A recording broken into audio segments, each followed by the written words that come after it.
Well, well, well. Yeah. Welcome to the party, everybody. I am sitting here with... I told you just a minute ago, I've known who you are for a while. Yeah. I start a lot of these off. This is a treat for me. Getting to sit here with you and have a conversation. I know a lot of people watching recognize the face and know exactly who you are. Okay. I'll say this, right out of the gate, I do usually a thing called, I don't remember what I'm calling it, but it's basically divulgences. Mm-hmm. I'll tell you one thing off the gate. Since about 2004, when I moved back to the area, to Portsmouth, I've known your work. You're playing, you're a community figurehead, you're a tremendous singer-songwriter, and an all-around guy that I don't know anybody that's said something bad about. And I know a lot of musicians, I know a lot of people. Yeah. And not that people always go around saying bad things about musicians, they typically don't. But No. usually you find somebody that you've crossed or somebody doesn't like you, or I've not heard one person say a bad thing about you, which is really cool. Well, it's very polite. So, for those who don't know, I'm sitting with Bob Halperin, and I'm thrilled to get to talk to you. Well, I'm honored that that you're that curious. Well, and I've said this before a bunch of times on this podcast. I am friends with and fortunate to know some unbelievably interesting and dynamic people. And my goal here is to invite them on and let everybody out in the Seacoast and beyond find out why I find so many of these people extremely interesting. Oh. So, welcome. Oh, thanks. It's funny that 2004 was when you moved back to the area, because that's when I moved back to the area, right around then. No kidding. So we were kind of kids in the scene all at the same time. Yeah. I mean, I had been gone for about 6 years, yeah. Okay. 6, 7 years. So I was in Dover, well, Seacoast area in '99. Okay. And through 2001, and then I moved to New York. And in 2004, I came back, late 2004. So how long were you gone? I was gone for about 6 years, give or take. Which way did you go? I went to New York. Where'd you go? I went to Rochester, New York. Okay, so I went to the city. Oh, you went to the city. And My you went to the hometown. upstate. Oh, no kidding. You're from Yep. which borough? Manhattan. Manhattan. The Greenwich Village was my first home. Get the hell out of here. It's true. When I was there, I lived on Waverly and Mercer. Okay, 75 Bank Street was my first home. Oh, that's so cool. And I did spend a lot of time hanging out there in the mid-'80s. I was living down there for about a year, spent a lot of time around the acoustic music scene there, and worked my butt off as a legal proofreader. No kidding. Yeah. So, straight job by day. Yeah. Total boring, reading, stacking papers. Yep. I'm sure. Yep. And then by night, hitting probably some of the coolest spots to hit in some of the edgiest times New York has seen, except for recently. Well, I did not avail myself of all that was there at the point. At that point, because I was not. I was basically hanging around in the village for the second. This is very funny. They made the mistake of giving me my only paid vacation of my entire life. 2 weeks paid vacation after I'd been working at this place for 6 months. It's not a bad deal. It was great. Take it. And I went up and came up to Portsmouth to visit friends. Where I had been living. I had moved from here to there, and decided at that point that I was going to move back. So I started doing lots and lots of overtime to save money to move back. So after another 6 months, I came back here. So I was down there for about a year. Oh, cool. And I was mostly hanging out in the village. Washington Square Park, or kind of Well, south? I was a member of an acoustic music cooperative called Fast Folk. Fast Folk. How many in that? Duo, trio? They were pretty big. They put out a series of albums of different people on there. So this is stuff that people can go back and find even? Well, I'm on one of the albums, but that's a whole other story. But there was a lot of politics involved there too. But if people want to find it, they might look up. But in actuality, I ended up on an album called The Boston Scene Volume 2. The Boston Scene Volume 2. I'll be looking that up later. Okay. It's on. You can find it on Spotify or whatever. Anyhow, what was it? There was a place called the Speakeasy on McDougal Street, and they put. I ran an open mic there for about a month until I couldn't take it anymore. What couldn't you take about it? Well, first of all, the hours were just. I mean, things close at 4 in the morning. Right. And they kept you the overnight gig. There were so many people. Oh my God. Who would show up to play there, and it was and I had run open mics before. I had run an open mic in Harvard Square for several years that I really enjoyed. But this is like 2 songs or 8 minutes, whatever comes first. And there's a place around the corner called Gertie's Folk City, and they also had their open mic on the same night. So people would come, they'd sign up for both of them. Yeah. And you kind of drew lots, and they'd just be going back and forth. So the only audience there really were the people who were expecting to play within about 10, 15 minutes. Otherwise... So did it constantly switch, or would it backfill? How did that It constantly switched. You didn't have... People were not, non-players were not showing up to listen to what was going on. It was basically people who were playing to impress each other. Yeah. Hi everyone, Sean with Seacoast Entertainer.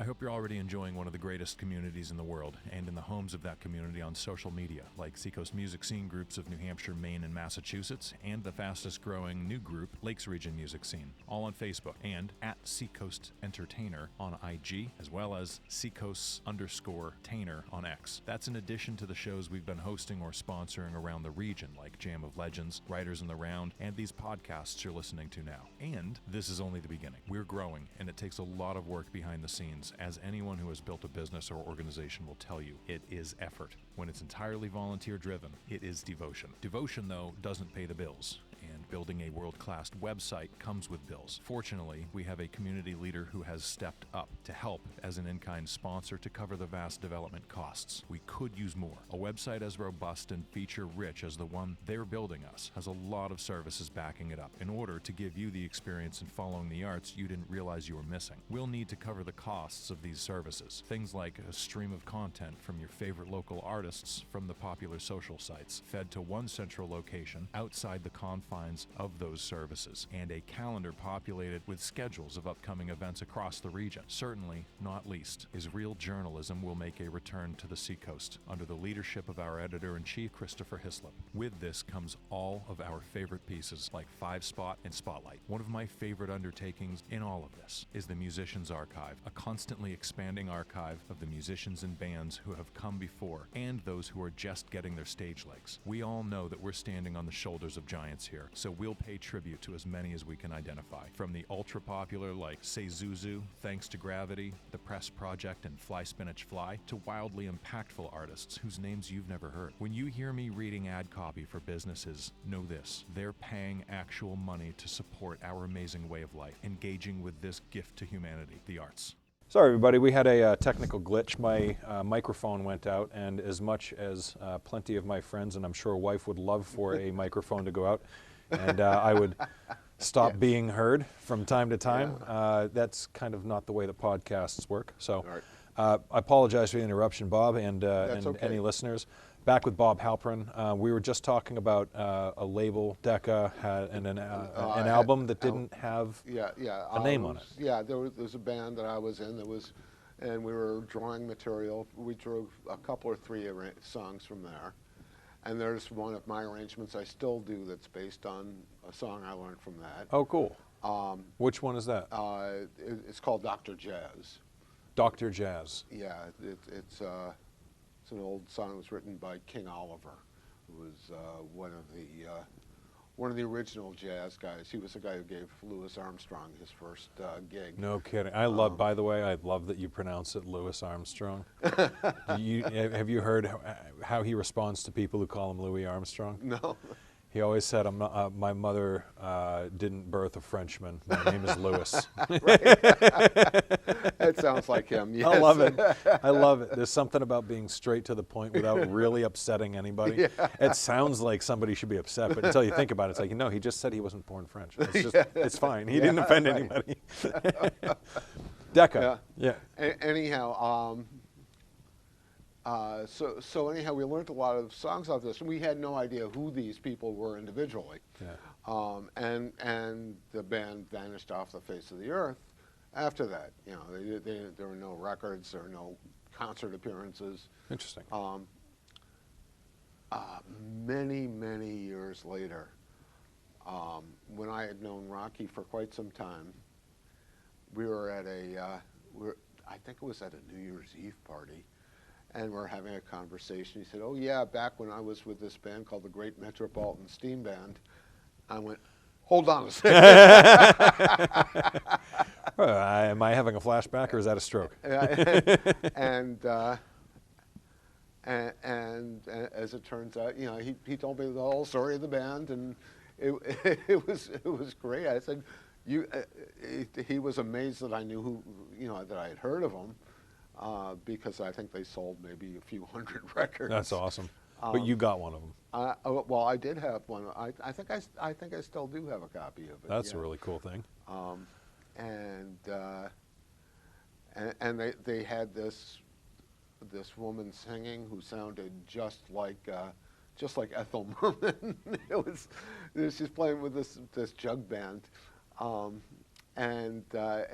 he said that's actually how we got the record contract. You know, this is back in the late '60s. He said the Decca. They were looking for that sound. Yeah. He said there were record executives coming into the, you know, coming into the studio while they were recording to watch them just because this woman sounded like Ethel Merman. Interesting. Another member of that band went on to be a very big Nashville songwriter named Gary B. White. Gary B. White. Why does that sound familiar? What are those credits? Yeah. His biggest hit, I think, was a Linda Ronstadt song called "I'm Gonna Love You for a Long, Long Time." Oh, that little one. Yeah. Oh. Yeah. Yeah, he's got some chart toppers. Yeah. Okay. Yeah. But anyhow, so things in music, nothing really surprises me anymore. Okay. It's such everybody's so connected, and things just happen. You know, you meet somebody and you find out that their best friend was your next door neighbor growing up, and it's of course. Yeah. Of course they were. You know, I was walking down. I was in Europe for a little while, about 6 months, and I was staying in this little. I wanted to see Paris. I was staying in this little student hotel. Yeah. And I woke up and I went out to look for coffee. I'm walking down the street and this guy walks up to me and says, "Hey, didn't you used to play at the Idler?" And it was an artist from Somerville, Mass, who was exhibiting at a gallery in Paris, and I ended up hanging out with him and his girlfriend. And it's a small world, man. That happens so much that people are like, what are you doing here? It's like, well, it's a plane ride away. Yeah. That must happen a lot more nowadays. Yeah, I'm sure. I mean, with the ease of travel and the amount that people can move around, you know, I'm sure that it was more of a surprise to bump into somebody that Benjamin Franklin knew from the old world. Yeah. While traveling through the Midwest of what would eventually become the, you know, like it's just, that was a different time. Yeah. But nowadays, especially 70s forward, 60s, 70s, We're more of the so- 70s and 80s forward, airlines opened up to like regular people. Yeah. You're now free to move about the world. It says, and once again, music is a big community. It is. And It is, and the amount of people that know that the right way to act within a musical community is to be open, supportive, and just genuinely heartfelt and caring. I mean, those who are in it entirely for themselves and make that known don't usually have a spot in the community. So they see themselves out, and those who remain a part of the community, it's an ongoing building thing. And on that note, I want to make a note to run the in-kind sponsor, because we have somebody that's a community supporter that is enabling Seacoast Entertainer to do some pretty awesome things. well, good for them. Tangram 3DS, they're awesome. So we're going to hear a minute, just a 30-second thing from them. Okay, great. Here they are. Without these folks, taking Seacoast Entertainer to the next levels wouldn't be happening. Not to this scale. Tangram 3DS actively supports our music and arts scene and has proudly been part of it for the last 20 years. Their creative pros bring vision to life with everything from 3D renderings and VR to video, animation, web design, and branding. As a team of artists living and working on the Seacoast, Tangram considers a thriving local culture essential to us all for the connections we make, communities we build, and creativity we foster. Visit Tangram3ds.com to learn more, see their work, and imagine what they can do for you. I'm presuming back. Okay. Yeah, so Tangram is awesome. We love them. All musicians, artists, and fantastic people. Cool. Stefan, you should go out and see Stefan if you haven't seen him perform. I don't know if I have. Four-Side Funk. No, I haven't. No. Okay. Find when Four-Side Funk is playing next. Okay. He's got a murderer's row of killer musicians all playing some really fun funk. And do you know the name Scott Solsky? It sounds vaguely familiar. He's a jazz guitar player. Okay. Phenomenal. Oh, great. Unbelievably good. They just picked him up, and a few other members. But I'm particularly excited to see roping in a guy like that. What kind of a level does it jump to? Cool. But that's outside of it. Back to Bob Halperin. Okay. Well, fine. You're supportive of the community. Doesn't have to be about me. Let's talk about anybody else. Yeah. Back to focusing in a little bit on you. So you find your way back into New Hampshire, and you're talking with Rocky. And at that point, is he running the open mic at the press room? Oh, yeah. He had been running. I had known Rocky for years. Yeah. When I had known Rocky when I was living down in Cambridge, because I was running an open mic down there. Okay, cool. This was 79 to 81, 82, something like that. And Rocky was running the open mic up here at the press room, and we had some exchanges. We arranged some. You should go down there and play that one. You should go up there and play that one. I would take a load of my regulars up. That's awesome. And he would bring a load of his regulars down to Cambridge, and they'd play at the Idler. That's really cool. I'd like some of the hosts up here to do something like that. Tie up with some of them down there and get like a proper circuit going. Yeah. That'd be a really great idea. Well, unfortunately, you very rarely do you find somebody as a regular, like Dave Ogden. Yeah. Who's usually places that have open mics have a rotating schedule. They don't commit to one person, and I, like I said, I find that less rewarding. And it is. It definitely is. I like the way that Dave runs it. Okay. I really. I mean, I haven't been to one of Dave's, so. He's a loving soul. He's a sweetheart. Good. And when people are into it, and the musician is feeling comfortable and doing their thing, sets can sometimes run a little long, and it makes the night run a little bit long. Yep.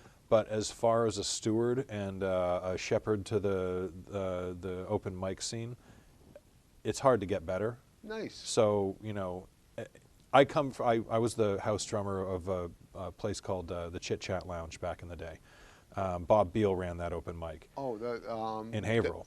I Haverhill played there Chit- once. yeah. Yeah. It was a banger of an open mic. It was Okay. every single week. It was full. Tuesday night, nobody had to guess what they were doing. Everybody knew they were going to the Chit Chat Lounge. So I would bring my drum set down every single week, and which means drummers from the area all knew there's a drum set there. So you know, it goes from being the open mic goes from being you know, singer-songwriters Right. to, well, if the drummer is going, the bass player is going, Right. Yeah. the keyboard's going. Yeah. It turns from singer-songwriters galore into this is where all the bands from the area are going to go hang out on one given night Right. and drink together and play songs, and it turns into this big community mixer, and then one band after the next gets formed. Just because Right. this guy's talking to that guy, and I was talking about doing a Southwest hillbilly jazz fusion thing with like this, and these cool things happen. Well, not quite at that band sort of level, but or that electric band sort of level. Yeah. But a similar thing. The press room hoot. Oh yeah, the Hoot Night. was huge. It was the big night. Yeah. And it was, and every acoustic-based professional in the area, which at that point there were a lot. I mean, there was an amazing amount of musicians here per capita, more than any other place I've ever been, really. Yeah. Yeah, we have that distinction about this area. It's the weirdest thing. Yeah. The density of the population of musicians and the world-class players is just. I always say this. It's almost like New York is full of world-class musicians who don't mind being around skyscrapers. Right. All of the ones who want to be around trees and lobster pots move to the seacoast of New Hampshire. Yeah. And they're just everywhere scattered through the area. It's amazing. Well, they used to be packed into Portsmouth itself. Right, So until that was- Portsmouth became too expensive to even drive through, and then like a fist into a puddle, all the musicians went, "Ha!" Yeah, pretty much. Hi, Lee and Barrington Yeah. and Nottingham, Yeah, and all Rochester and all Somersworth. These towns we used to laugh at. Sanford. Yeah, sure. The only thing you can afford is somewhere, you know, Yeah. 25 minutes out of Portsmouth, which is a little bit ironic because now there's very few musicians or artists that are actually in Portsmouth, Right. and they're on the surrounding area. And for some reason, everybody still says Portsmouth is the center of the music community. know. It is not. No, it isn't. It isn't. It's if I had to put my finger on the center of the music community now, because there are still some that are south, but the majority are north, it's like Dover, Somersworth. Dover, Somersworth, and York is still hanging in there. Oh yeah. Oh, I mean, I'm not including out into Maine, but we could easily because there's the Portland community, which is massive and unbelievably supportive. Yeah. I love the Portland community. I've heard good things. You can about it. tell based on who's supporting. Yeah. And you don't find much support in Boston anymore. Right. It's everybody stepping on each other's throat to climb higher. Whereas Portland is a lot more like Portsmouth in that there's a lot, or in the Seacoast music scene, I just did it. In this area, there's a lot more willingness to help and help alike. All boats rise together. Portland is very the same way. Seacoast music scene is the biggest group in the Seacoast by several country miles. Right. But it's only 7,500 musicians and music fans. Portland has like 3 groups over 10,000. Oh. They're massive, Yeah. and they support and they come out for each other. It's so cool. But York, down through Kittery, Yep. and really Freeport down, the entire state of Maine, Yep. like basically disavowed that area because it's like it's a little bit too froofy, a little bit too liberal, a little bit too. They call it Northern Massachusetts. Right. Yeah. Skipping the fact that New Hampshire is directly in between Maine and Massachusetts. But yeah, they're a very tight corridor up 95 to go from Boston up into there. So I think that ties in with the rest of New England basically going, can we put a wall across the top of Massachusetts? That's probably why Maine is saying that. They don't have a problem necessarily with New Hampshire. They make fun of us plenty, but it's the constant pull-up from Boston, where there's just no help going the other direction. Yeah. Well, and I don't mean to crap on them, but that's true. Well, when I first came to the Portsmouth area, it was one of the most supportive. yeah, The big rock venue was the Rosa. downtown State Street. Downtown State Street. Yeah. Some friends of mine had actually talked them into their first rock shows there, because they were just How things have changed. yeah, they were just an Italian restaurant, but they Yeah. had a lot of room, and they had a room to put a band, and they talked them into that, and it was amazing. There was a line every night, especially the weekends, but if there were shows on Thursdays, there would be a line down the street, no matter what the temperature, Really? no matter what the weather was, and it didn't matter who was playing there. Cost $3 to get in. Now this is something I've never heard. Yeah. That's fantastic. What years are these? Kind of This ballpark. is mid-'80s. Mid-'80s. The Rosa Mid to late 80s. was yeah. crushing rock shows in Portsmouth. Oh, yeah. I mean, there were, at that point, if you had stopped somebody from their 20s to 40s in the street, asked them for their 5 most favorite bands, at least 2 of them would be local. Good. Yeah. Good. That's a good thing. There was, that was where Truffle, when there's still Savoy Truffle, first got there. Truffle. So there's a legendary name from the area. Yeah. Dave Gerard. Dave Gerard, Ned Chase, Dave Bailey. Yeah, there you go. Those- Dave is still crushing. oh yeah, yeah. Every time he gets on Yeah. stage. Yep, yeah. Dave. He Dave is one of the hardest working men in show business. I And- was talking to our mutual friend, Rockin' Jake. I don't know if you know Jake. Rockin' Jake. He used. I don't know. He was a partner of mine and a member of one of my bands for a while. He's been living down. He's been living down in. Well, he went to New Orleans, and then after Katrina, he was in St. Louis. Now he's in Florida. He's a harmonica player, great harmonica player, I Yeah. should say. And those 2 words don't necessarily go together all the time. What, great Great harmonica harmonica. player? There sometimes are great harmonica Oh, players. there are, and but- there are a lot that aren't great. Yeah. They give it their all. I clap anyway. But he goes back with those guys further to than I the do. Rosa days. Yeah. Basically to UNH actually, when they were all students. So maybe that's a part of why a lot of musicians are in the area. The UNH has a heck of a music department. Yep. And they turn out a bunch, and a lot of them stay local because it's hard to beat the area. Exactly. And, It's an hour to Portland. It's an Yeah. hour to Boston. If you know how to drive, it's 3 hours to New York. Yep. It's pretty accessible to the mountains. You can get over to 93 and up into the all kinds of different things that you can find yourself doing, or literally just go to the coast. Yeah. So, super Yeah. nice area to be for that type of stuff. But- But in terms of the venues, Rosa doesn't do any rock shows anymore that I know. Not for a long time. Long time. So do you think it's management? Do you think it's the lack of interest, or? Well, it was. I mean, Because I'm just thinking. It was a changing of the town, really. Okay. The immediate reason was that there was a woman who lived upstairs from the Rosa who rented from the owners of the Rosa, who bitterly complained. Oh, sure. I didn't move downtown to the center of a entertainment hub to be Yeah. around noise. Yeah, exactly.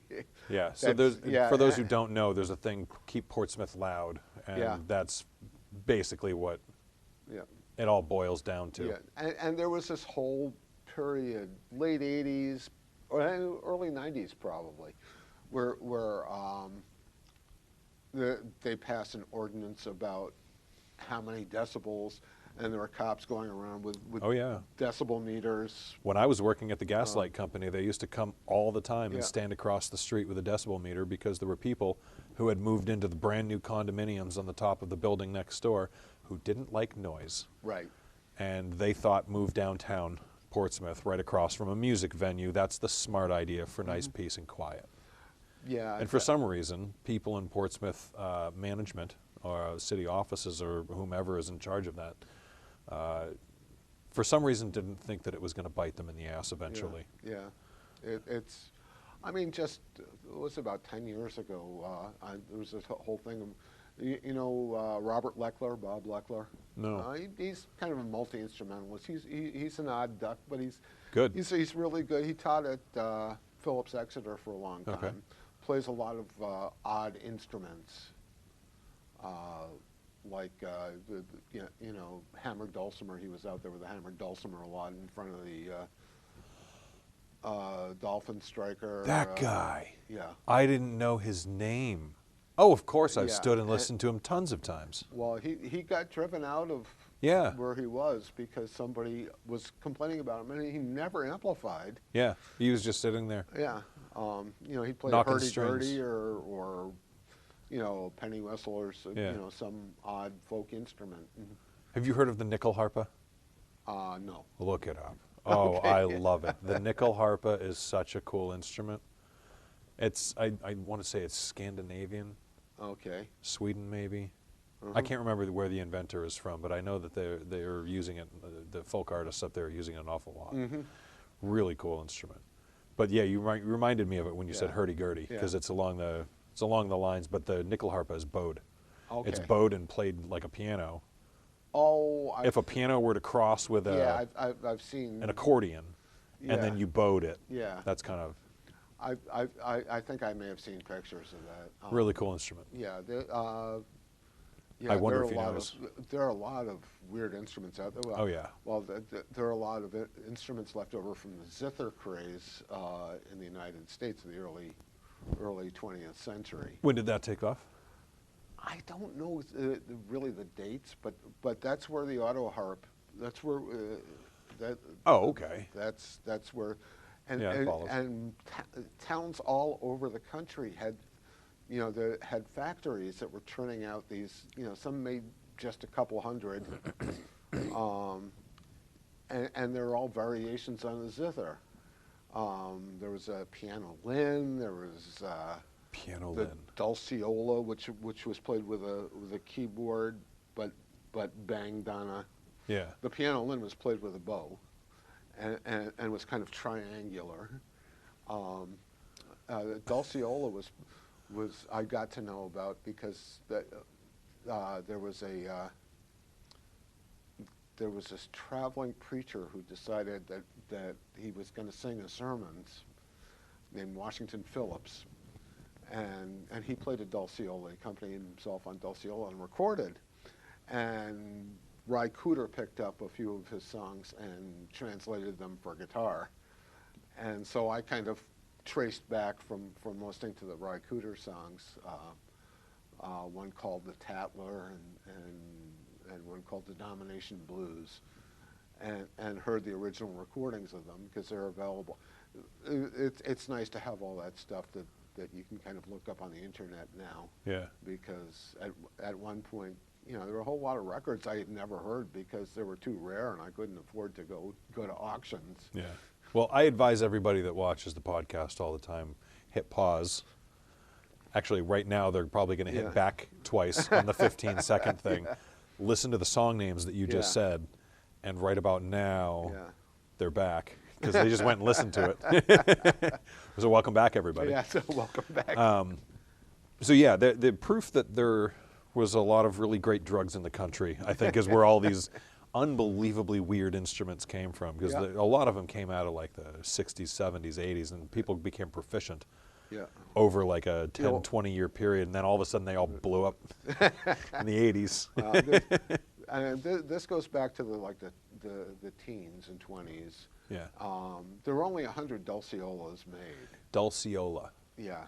The Dulciola is that the that's piano the one? With a keyboard. Okay. Although I'm led to believe they're not tuned just like a piano, so you don't play it. I'm not exactly sure exactly how it's played. There's one guy I know who has one of I think the 2 surviving Dulciolas. I haven't seen him in years. His name is Andy Cohen, and he's a blues player, and he has learned how to play that. Is he from this area or no? More New York? I don't even know. I think he's originally from New York. I used to run into him because we had a mutual friend, and I've run into him from time to time, you know. But he hasn't been up this way for a long time. I assume he's out there somewhere still doing stuff. Yeah, still crushing. Yeah. Playing the stadiums. Yeah. Yeah, and telling the last time I saw him was, I think, about 15 years ago. I was doing a workshop down at the Music Emporium in Lexington, Mass, with a friend of mine named Martin Grosswent, and Andy showed up. It was nice to see him. So that seems like the commonality then is Boston to New York, New York to Boston, Boston to New York. Oh, yeah. I mean, there's always a lot of back and forth there. Yeah. See, Seacoast, for some reason, it's like it's Nashville. I hear an awful lot of that person's in Nashville now. That person's in Nashville now. They'll be back though. Don't worry. There are people who've got There's there was a fellow who was in a really terrific country band around here called Angel Train, who moved to Nashville and kind of got embedded in there. He's an Australian now. That's way further away. Yeah, that's way. Yeah. I keep meaning to make it down to Nashville. An old friend of mine is doing very, very well there. And it would be nice to see him. I haven't seen him in a long time.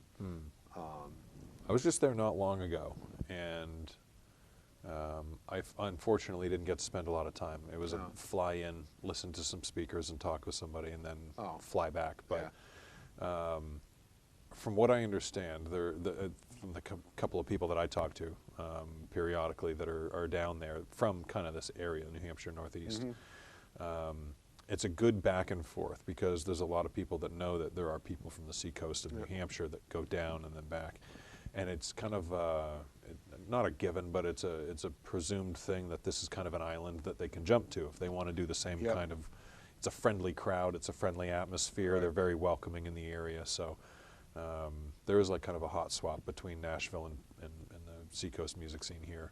Yeah, I know there are some people who are kind of a generation or two past me, you know, younger than me, that have gone down there. Yeah. It's, you know, the East Nashville scene seems to be pretty cool. Yeah. You know, I've kept tabs on it, but like I said, I haven't actually gotten down there. There is one guy by the name of Senny Hunt that I've been particularly fond of for, oh man, when did I meet him? Probably 2017? 17 or 18. It's hard telling. It was BC, before COVID. Yeah, okay. So 2018, 19 BC, that kind of area. Yep. And he's got this really cool percussive way of playing an acoustic guitar. Oh, He's Sierra Leone is where he's originally from. Oh, okay. Raised in, I want to say Hopkinton. Okay. But his background is more from percussion, so the way that he's playing the guitar is very percussive. Yeah. Gifted with melody and you know, listening to nice sounds in the song, but the thing that I find the most interesting about what he's doing is that his grasp of the rhythm side of music is just unparalleled. Yeah. Really great. So, but he's down there and then back periodically. Sam Robbins also down there and then back periodically. Who just went down? Did Todd Heron just go down? Maybe, I don't know. Another. He just released an album. Yeah. So I think I may be mistaken, but probably not. If he hasn't, he should, because he'd do well. I listen to a lot to a Roots Americana station from down there, a radio station called WMOT. Actually, their program director is the only disc jockey I've ever written a fan letter to. No kidding. Yeah. High praise. Yeah. Yeah. I love what she does. A lot of people listening may not know what a disc jockey is, as you put. Did I pronounce that correctly? Disc. What is a disc? Exactly. Yes. So a DJ from down there. What is it about this DJ that you particularly gravitate towards? Her breadth of knowledge of Roots, which they give a very liberal interpretation to. Okay.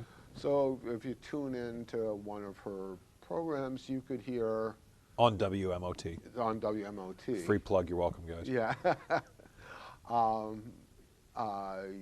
You could hear Little Feat, followed by Hank Williams, followed by Lead Belly, followed by who else? Jason Isbell.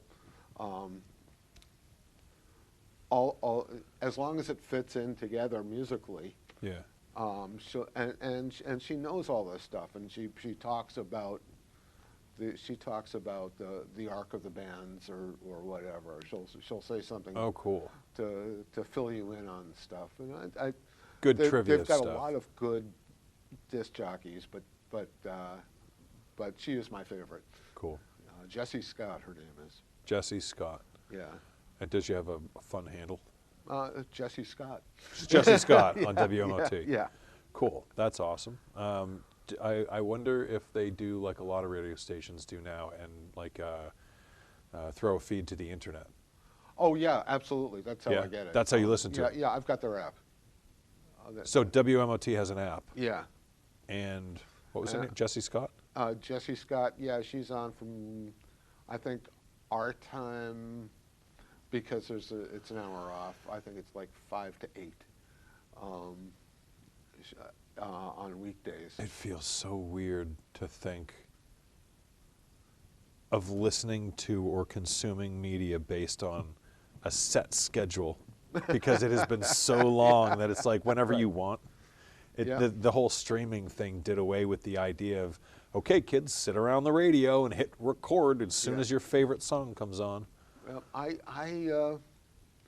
well, more than those who've come after me, I grew up with radio really being a same thing. Yeah. And I'm born in '80, so I'm in that generation in between where everything had not yet gone digital. Everything wasn't fully. I've replaced my media 3 or 4 times now. Yeah. Well, when I was a kid, there was just for pop music, anything that wasn't classical, there was just AM radio. Yeah. And then I remember when FM started coming in, and it was a whole difference. I mean, everything changed. Yeah. And all disc jockeys were at this point, they didn't know how to manage things. There wasn't a top 40 that they were playing anymore. So the Wild West. So DJs were like looking for the longest songs they could possibly play, because Time Has Come Today by the Isley Brothers got a lot of play because it was pretty long, and some of that Moody Blues stuff, Tuesday Afternoon was a lengthy piece. Man, did that change. And That early Clear Channel Roadrunner kind of stuff must have They were basically 2 minutes to 2 minutes and 2.5 Yeah. minutes, 2 minutes and 42 seconds. That's what we're looking for. Yeah, yeah, and you know, I grew up in the New York area, so we had these radio stations, these venerable radio stations, WNEW, and there was WABC FM, which changed their call letters to WPLJ in honor of the Frank Zappa song, White Port and Lemon Juice. No way. That's a cool little trivia. Yeah, and they hired a bunch of college disc jockeys from Fordham University and Fairleigh Dickinson University, and there were a couple of big college stations around there, and they hired them, and it was like about a year and a half of free format radio, where it was personality driven. It was Yeah. You know, you don't get that now outside of college stations, really. Yeah. And then they cracked down. Then the corporate masters came down and said, Yeah. you know, we need playlists.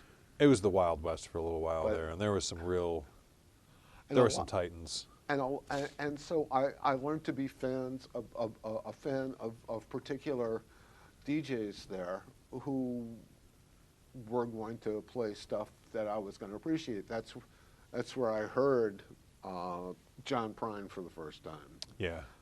Steve Goodman. Oh, they were essential. DJs were, I mean, it's something that we're missing just a little bit now. I mean, Yeah. influencers are missing the mark in some regards, and it should be common knowledge, so maybe, hopefully, people that come along can have a point in being known. Yep. But yeah, I was just at the house of somebody today who I grew up listening to. I did not think in a million years I would ever meet this person, but Nice. he shaped who I am Yep. using That's a great experience. radio waves. Yeah. And but you might remember Tony Berardini in the Rock of Boston, WBCN. The name's familiar. It's one of those stations where if you're from New England and Yep. you grew up loving rock music, Oh yeah. it's either BCN or WAAF. And then if you really don't get out much and you like the more standard fare, you know, Rock 101, WHEB in this area. But down there, if you wanted to know what was, and I didn't realize, he was simultaneously the general manager of KPLA in New York. Oh, okay. So he would bring, I mean, in LA, sorry. Yeah. He would bring musicians that we would have never had an opportunity before, like some major label and distribution saying something about. He would find the coolest stuff down in Southern California or anywhere up the circuit and then bring it back and play it on BCN. So he broke so many bands in the New England area simply because of that. People hadn't heard it, no exposure, but they're already crushing on the other side of the country. That kind of a thing, it's like this weird limbo I feel like we're in where that type of a thing isn't quite happening right now. And people just don't have that constant exposure to. Yeah, I think there are a lot of people who are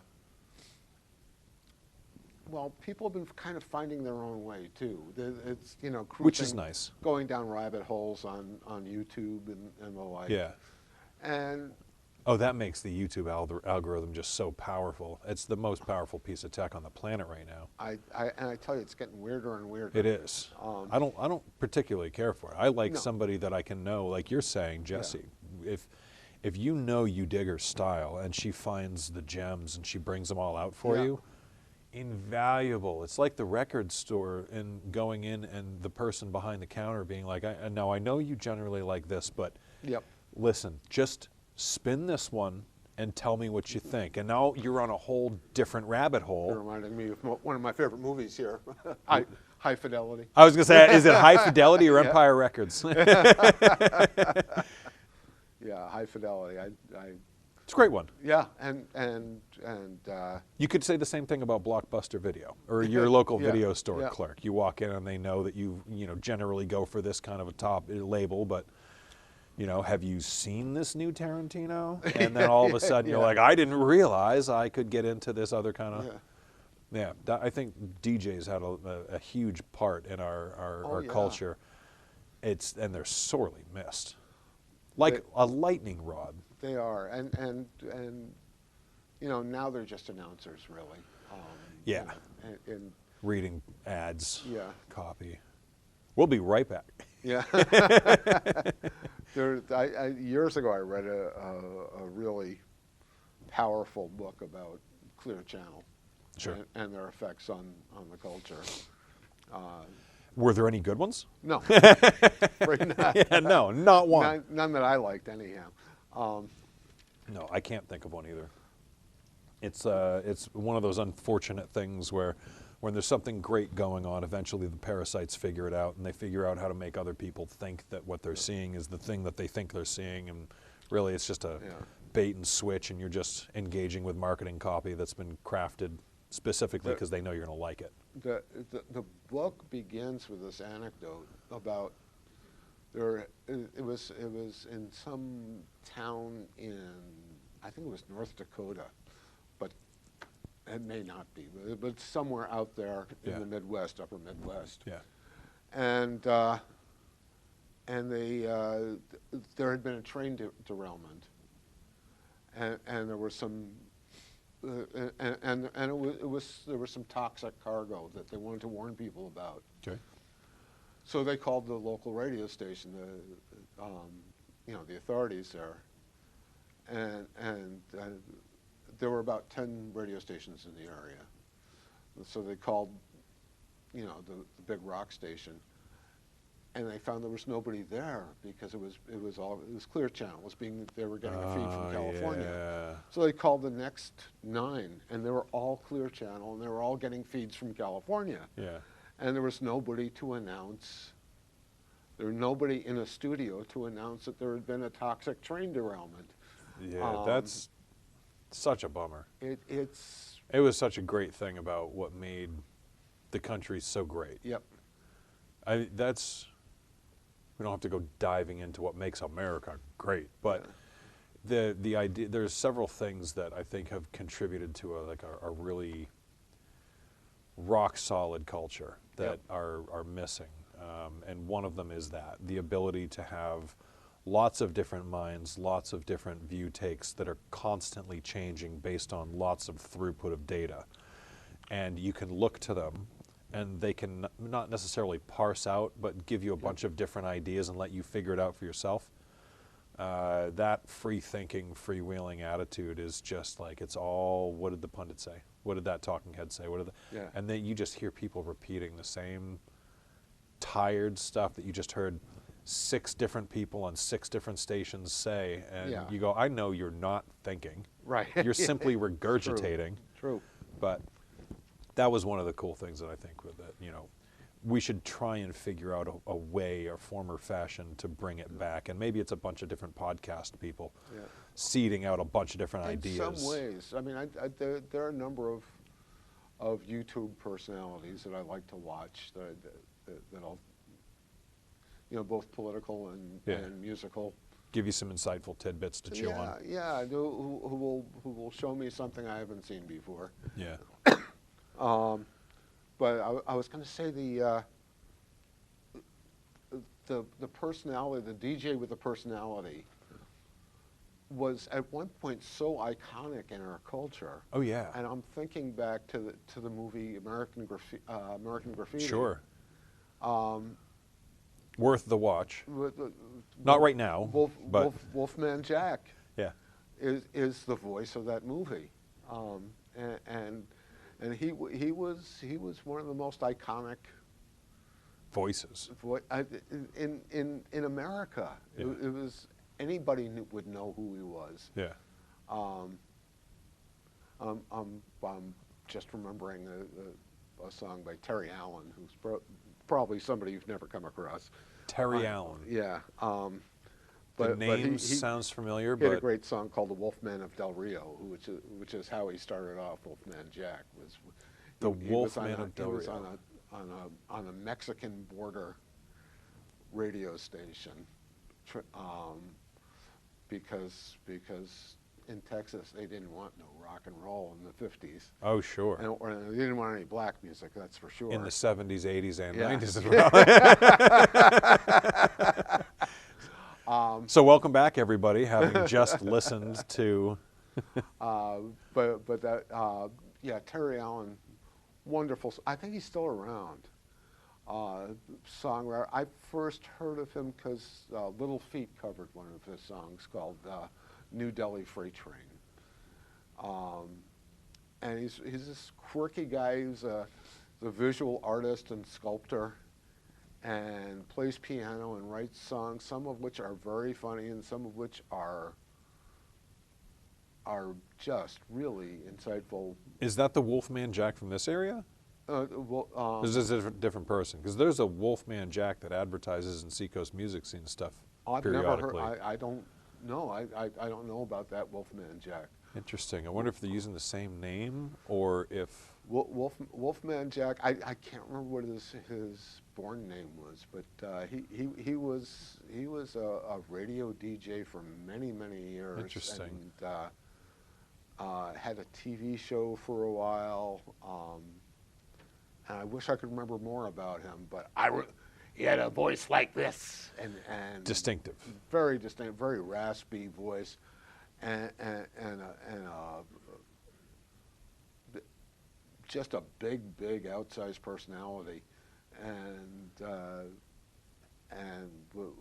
you know, served rock music up to the masses. Yeah. Now, was that predominantly in that Mexican border town, or was that? Well, he later came over to the United States and worked out of Los Angeles for a while, and I can't remember. I'd have to go for the Wikipedia page to. Well, there's a person in the area who runs a podcast, the Roy H. Pomeroy podcast. Brilliant mind. Okay. Brilliant mind. Great guy. If you don't know the podcast, look it up. There's a ton of episodes. Okay. Many episodes. Listen to as many as you want. He does all of the voices. He does all of the writing and everything. But there's a character, Wolfman Jack. And I wonder if that's a nod. Oh, he may be channeling. Yeah. Because I mean, that's a pretty distinctive name. Yeah. And it's funny that there's two in my zeitgeist. That I know there's one that I believe he just played the press room with a band, but going under the name Wolfman Jack. But it came up in that podcast also, and I was thinking to myself, there's no way. There's no way he's this. It can't be the same guy, unless this gentleman knows well of that gentleman and the history of, and then put it into the, because it's like it's all of the episodes are kind of rooted in 1982, and it's out of California, and I highly encourage listening to it. Yeah, it's a lot of fun. Very well be that. It's silly. It's a lot of fun. Okay. But worth the listen. Roy H. Right. Pomeroy Roy H. podcast. Okay. Cool.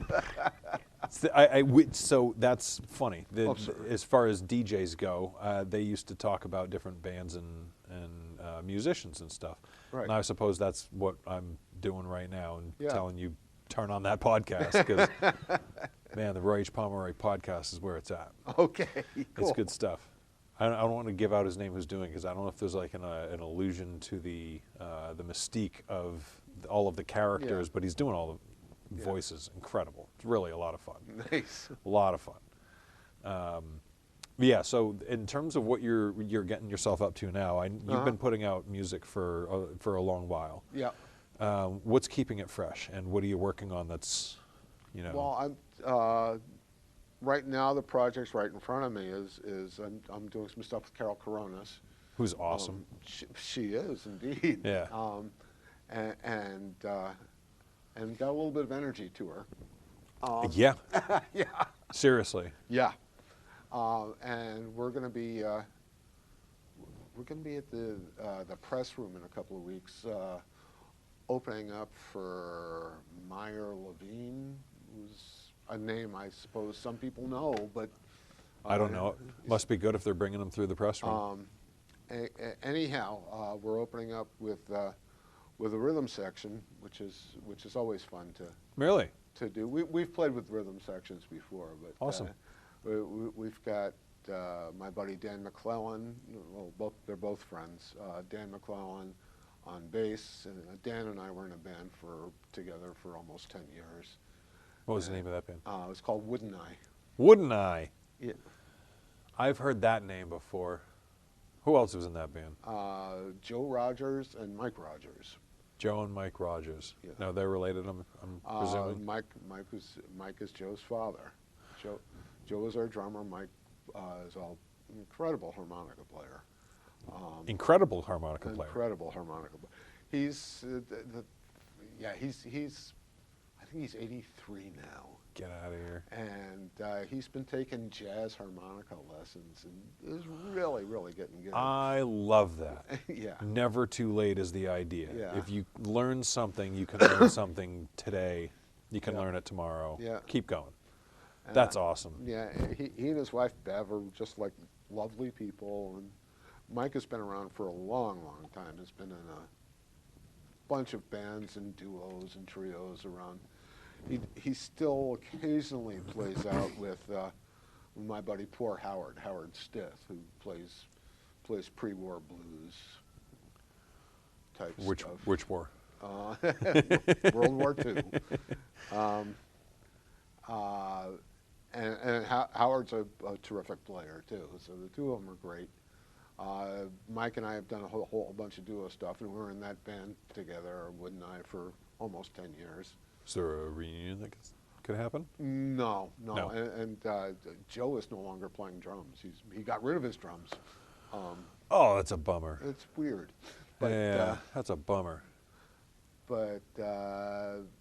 And we've got Rob Nealand on drums, and Rob's one of my favorite people. I don't know if you've ever run into him. He plays with a bunch of people. He's played with a bunch of people around here. The name sounds familiar. He's another one of those ones that I don't know. He was in a band called Big Chicken. That was back in the 80s, late 80s, early 90s. Yeah, I played with a band a few summers ago, North River Music, and I believe there was one of their songs that we played. Oh, okay, could be. Interesting. And he's just he plays with Rick Watson, and he plays with Harvey Reid and Joyce Anderson, and tons and tons of people. He's a terrific drummer and just one of the nicest guys on these are both two of the nicest guys on the planet, actually. And they'll be playing with you at the press room? Yeah, they'll be playing with us at the press room. Is that going to turn into an album kind of thing, or are you just doing a we'll see. one-off show, see what it does? It's weird. The whole recording thing is so weird right now, because I've thought about, and I have recorded a few songs, and I go, well, what do I do with it now? I have no idea. People aren't buying CDs.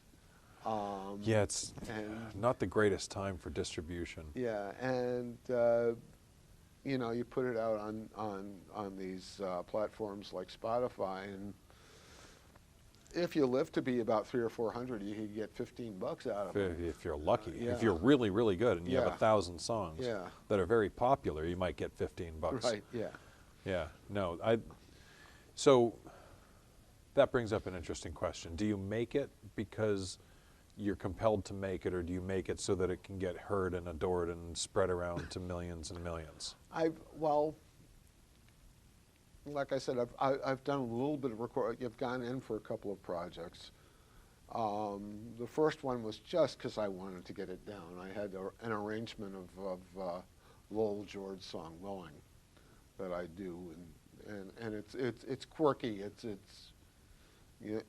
definitely my arrangement, and I wanted to get that down with the band. And I went into the studio and recorded it. And now I kind of have it electronically. Yeah. Are you going to do a little dance and put it behind a video on TikTok and send it out? I Do don't it. I don't know any dances in 6/8, but That's true. Yeah, no, that might be a little bit tough to do yeah, that on a TikTok. yeah. And the other one was a song a friend of mine out in Rochester, New York, who I would play music with from time to time. He was just a lovely person, just a real force of nature. He passed away a little over a year ago, and there was a memorial that was being done for him out there that I wasn't able to make it to. So I went to the studio with Rob Nealand, Ben Butterworth, and Legend, and Carol and Rick Watson, and recorded, just on the fly, I thought it came out pretty good for a second take.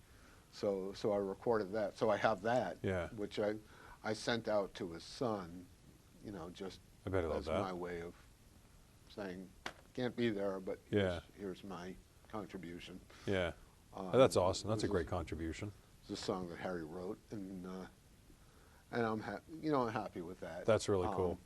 That's a great gesture. But that's what we got. That's there's 2 songs kind of sitting there. Yeah. Who knows? There may be more. Well, what do you want to do with it?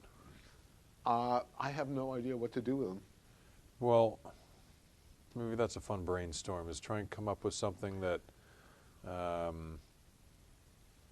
there's some video makers in the area that if you give them just a little bit of direction, maybe a bunch of pictures and stuff, they cobble something really cool together, put it out like that. Yeah. Dump it into that giant, ever-expanding YouTube algorithm that, might pop up some cool stuff. You never know. I mean, you just listed some killers that joined you on that. So we had Ben Butterworth on the show. Oh yeah, it's great. I love working with Ben. He's a lot of fun. What a great dude. Wonderful project with him and Gene Guth a few years ago. Gene Guth sounds familiar. Also, I don't know that person. Gene's primarily a drummer. Yeah. And a hell of a drummer. Played with Rhythm Method for many, many years. There's a name everybody knows. And I hired Gene and Ben to do a bunch of gigs as a blues trio. And we kind of, with Ben's such a great soloist, I just kind of let it go. Yeah. It's not traditional to have a blues trio where there's a bunch of bass solos, but I didn't care. Doesn't matter. And we booked this gig at the Press Room. I guess it was pretty much just before, a little bit before COVID hit, where we called it, I called the band BBG just after our initials, and it was completely improvisational. We had nothing scripted. It's like, come up with an idea. That. Anybody, any one of us can come up with an idea, and the rest of us would elaborate on it. And it was so much fun. Oh, that's perfect. And Ben's great for that. Oh, yeah. I did a fundraiser for the Stone Church. We did 3 of them, and I called it Jam of Legends. And I just invited all of the people that I know personally from the scene who I know can listen and actively write, and not just jam, but collaborate. Right, exactly. Because the jamming is a big category, and there's a lot of different ways to approach it. Yeah. But then there's active writing and listening, and those are a rare breed, and Ben is one of those. Yeah. He can easily do it. You can send him little cues. You can think something across the stage, and he'll just somehow know what you're about to do. Yep. And yeah, those were a lot of fun. Yeah. I'm bringing it back, and you should come in and jump into that. I'd love to. Cool. That's my kind of fun. Yeah, same. Same. I've done so many accompaniment things with people where I used to do this thing. I don't know if you've run across him. There's a guy called Joel Cage. Yeah, he plays a lot in the Lakes region. Yeah. He lives out in Meredith, I think. Yeah. And I've known Joel. I met Joel down in Boston. Okay. Down in the Boston area. When he first left Southside Johnny's band. Southside Johnny. I don't know Southside Johnny. No, were they? Southside Johnny is a Springsteen Confederate. Southside Johnny and the Asbury Jukes is the name of the band. Oh. And Joel had been their lead guitar player and decided that he wanted to go in another musical direction. Solo or just like a whole different genres? More acoustic. Oh, okay. And his name at that point was Joel Gramellini, and he chose himself an easier to remember last name. Cage is definitely easier. But Joel's incredible talent, and we did a string of gigs where basically I did nothing but play slide guitar. I love slide guitar. And he would do nothing but just start a song without telling me what key it was in or what the changes were or anything about it. And if I started catching on to what he was doing too quickly, he would kind of veer and change course. Yeah, just to keep you on your toes. He once leaned over to me and said, "I love to see you coming around the corner on two wheels." That's the best. What a great way to put it. Yeah. Yeah, that sentiment, my friends and I refer to that as like keeping the train on the tracks, barely, just barely. It's right to that edge where you're like, this could go bad. Yeah. But when you land it, oh my God, there's nothing like that feeling. I call it my ear training sessions. Oh, sure, yeah. It's good for keeping the gray matter firing, that's for sure. Oh, absolutely. Keeps you, it really keeps you alive there. Oh, yeah. And that's the stuff I really thrive on. I like coming up with guitar arrangements and things like that. Nice hooks, melodies, sure. I'll sit around, sometimes every once in a while when I'll just go down this rabbit hole where I'll just sit and I'll go to Cordy.com and oh, sure. I'll go to the Beatles and I'll just start with the A's and just see how many arrangements I can come up with in a row of that's a cool exercise. Of the songs, and I've ended up with a few keepers that way. But so, guitar players listening, there's a cool exercise. Yeah. Jump on that. But that's I like doing that, but I also love the completely spontaneous stuff, where so many times I've gone to record something with somebody and we've gone through the initial run-through. We go through the initial run-through, and I'm coming up with all these ideas, and then it comes time to record it, and they're not flowing the way they did because there's not that joy of discovery. Yeah, that dynamic, that excitement, that thread that everybody just sees, and you're like, I'm going to pull it. I'm going to pull that thread. Yeah, well, go ahead, and there's nothing wrong with it. Yeah, I miss the ethic of warts and all recording. Oh yeah. Where you didn't edit stuff. I tend to, and probably unfairly, point my finger at the Eagles and later versions of Fleetwood Mac. Okay, as having ruined that sense of spontaneity and discovery by getting rid of every last little blemish in a recording. Yeah. Oh, okay. You're probably not wrong. That's right around when. I can get a little doctrinaire at times, and I know that blaming a whole thing on one or two bands is probably not fair. No, but it was a trend. It was, but you can also say, I really hate auto-tune, and I blame Cher and her engineers for that, because it's literally where it came from, and there's not a song that's released on any streaming service, radio, CD, what have you. Everything that is produced for the masses is auto-tuned. I don't think everybody knows that. Yeah. I think more people should know that. Yep. But when you're listening to anything that's mainstream. And I mean, if they're signed and they're on a big tour, 100% of every single one of them is auto-tuned. Yeah. It's not their actual voice. It's their voice, Yeah, but it's a not their voice. actual Yeah. voice. And I think what you're referring to is something that you'll find a lot more in the local music culture, Yeah. which is that's that person's actual voice. Yep. There's not a lot of pitch correcting. Some people do it. Yep. If what you're going for is glossy pop and you want to sound like the radio, you absolutely must auto-tune. Yeah. But I find more bands locally than, I mean, there are none nationally that don't auto-tune, but Right. I really love the sound of, like you said, the warts and all. The musicians who put it out and they go, that's me, that's my voice. And if you connect to it, great. If you don't like it, that's fine too. Yeah. Well,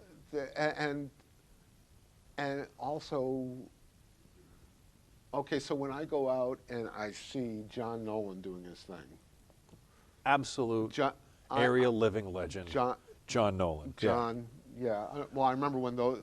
I go way back with those Sure, guys. I bet. And John astounds me because he can hit his high notes without altering his volume. Yeah. It's just stunning. It's just talent. And it's repetition. And I know that when I see John, that's really happening. He's really hitting those notes, and he's really at that volume. Yeah. Because there's no digital manipulation of his voice. Yeah, that's awesome. It does not surprise me at all that he's one of those cats that just does not feel the need to do that, to alter, to change, to polish up, and it's built in. yeah, I mean, it is. It really is. And And he runs something. Have you been over to the slow cooker? no, I haven't. Make it over. Make it over. To anybody that has an opportunity, it's at the Stone Church. They do them upstairs. He brings in a who's who of area killers, and they sit down and they take on some music that's near and dear to them. Yep. And they all sit in a big circle and they play great music. They do it, I think, once a month through the winter upstairs at the old Stone Church. Okay. Slow Cooker series. Check that out. What do you have coming up? Hit some dates. Plug some dates. Not a whole lot, really. I'm playing in March. I'm playing at the Press Room again. The 24th, I think that is. March 24th. Where can people find you online that they might be able to follow along? Facebook. Facebook? Either just my name, Bob Halperin, Halperin, or Bob Halperin musician. Okay. That's my. They'll find your music on streaming services aplenty. Not a whole lot, really. But on Facebook, there's a bunch of, during the heady early days of COVID, Yeah. I did a weekly broadcast or whatever. I did a weekly post of an hour and a half music. You know, it's every Tuesday. Oh, I forgot all about that. Yeah. I watched a bunch of those. Oh, That did was you? awesome. Yeah, that was awesome. And a bunch of those are still on the musician page. How cool. I forgot all about that, man. That's in that weird little blip period. Yeah, that was that was all the performing I did during that period. Yeah, it was a lifeline, A man. year and a half of those. Yeah, it was a lifeline. Setting the record for the number of gigs anybody's done at Red and Shorty's. Yeah. Yeah, speaking of which, that should come back. That would be nice. Unfortunately, it never will. Not happening. No. I don't know if you know that story, but it was. I don't. We'll have to pick that one up another time. Yeah. Well, I'll share that one with you. a little off-air story. Yeah. Cool.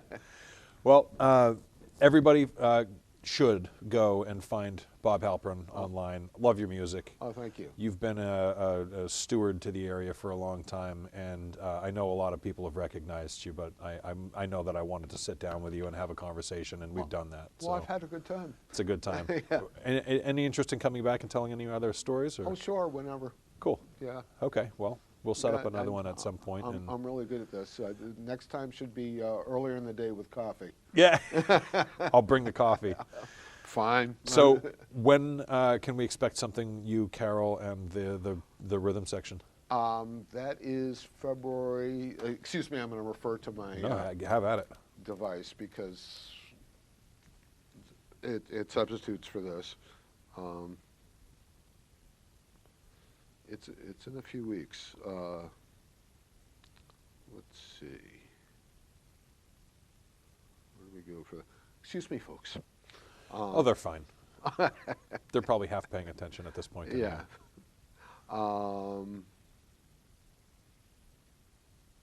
The 5th, Wednesday the 5th of February. Wednesday, February 5th at the press room. At the press room. Awesome.